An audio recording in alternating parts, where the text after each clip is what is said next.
針對早期及中期膝關節退化，新型注射治療自體血蛋白溶液 APS。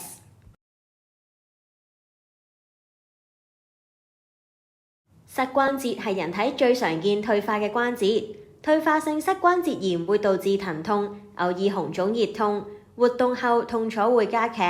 過重及有膝關節受傷病史嘅人都係高危人士。治療退化性膝關節炎非手術治療方案有幾種，其中一種新嘅 PRP 療法主要針對膝關節退化病變，稱為自體血蛋白溶液 APS。APS 程序喺手術室內進行，確保安全性，減少感染風險。抽血前會先消毒皮膚，然後抽取患者大概60毫升嘅血液。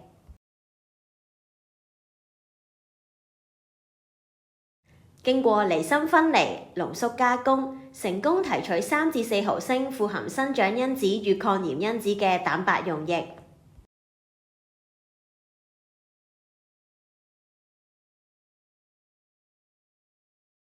注射前，骨科醫生會先消毒膝關節，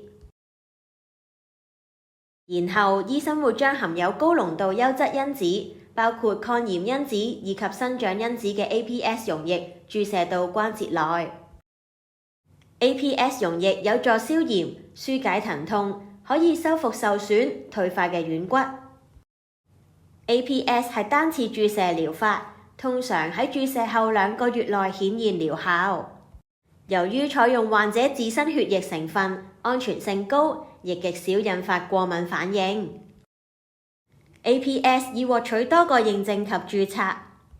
，2012年取得歐洲、中東及非洲地區嘅 CE 標誌，2023年獲美國食品藥物管理局 FDA 核准，作為 PRP 高濃度血小板血漿療法。APS 亦都獲得澳洲、紐西蘭、日本及新加坡衛生機構批准，作為療法治療退化性膝關節炎。